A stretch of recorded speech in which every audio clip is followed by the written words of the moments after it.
大家好，之前的視頻我們實現了用 USB 聲卡播放無損音樂，並講解了如何使用 ESP32S3 的 USB Host 功能，連接各種 USB 設備。在這一期，我們在 AI 的幫助下實現 CX31993 聲卡的 ESP32 驅動並播放聲音。首先說下連線，使用 S3 開發版的時候，將聲卡連在 USB 口上，而通過 UART 口進行程序燒錄和調試。在使用 ROM 核心版的時候，則需要把1920角接出 USB 插口進行連接。首先要說明一點，上一期我們使用的 Arduino 庫是無法實現聲卡驅動的，詳情可以看下 AI 的解說。所以我們只能使用 ESP-IDF 來實現。ESP-IDF 的配置方法請參考這個視頻。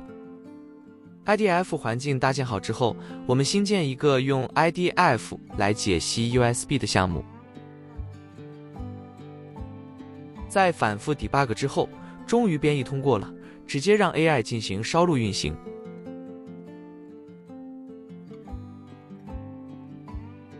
但是識別不到聲卡，這種情況通常是 USB 供電不足，於是我們單獨給 USB 一路供電。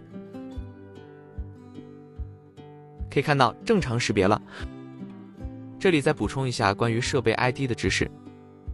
首先，設備類型不是01聲效設備，而是 EF 複合應用，說明它是多種類型的複合設備。可以看到這個設備下有4個接口，其中前3個是01音效設備，協議是 UAC2。看下各個接口詳情，第一個是音效控制，第二個是播放接口，就是通過這個接口播放音樂，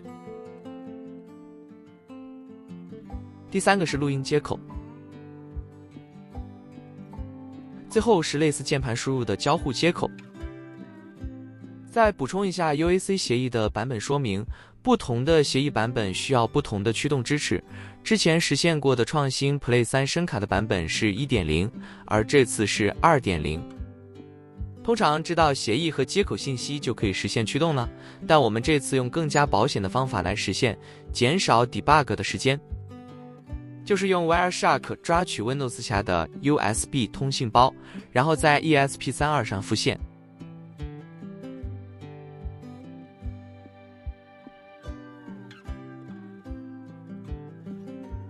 要強調一點，需要安裝 USB-P Cap 插件。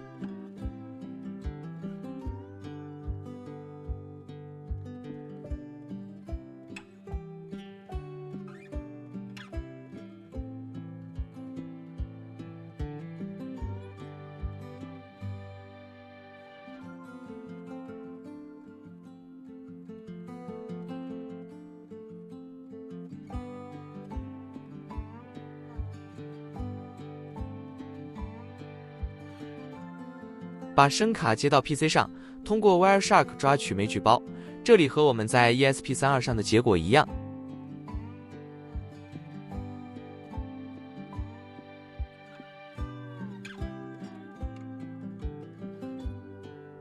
下面我們直接調整音量，播放音樂，抓取驅動的控制命令通信包。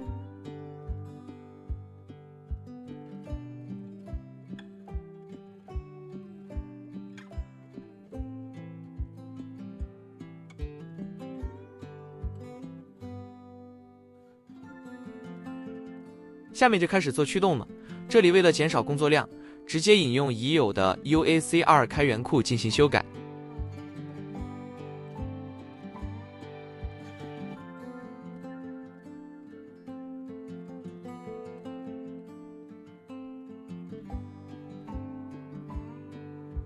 下面不再跳過，看看 AI 是如何實現的。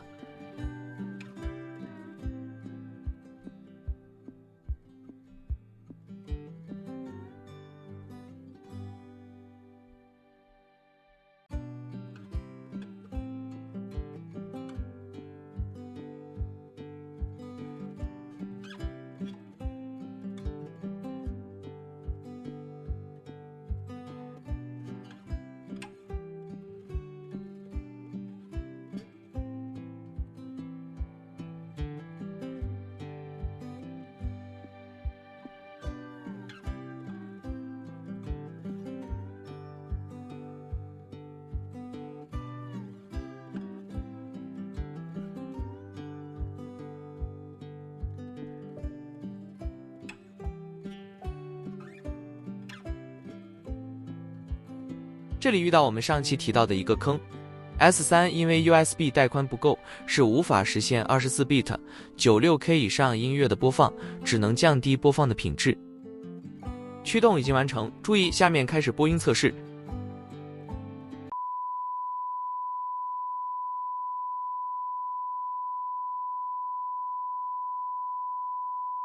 好了，這期就結束了，代碼已經上傳 GitHub， 歡迎批評指正。我們下次講 FAAC 的解碼，希望大家訂閱，拜拜。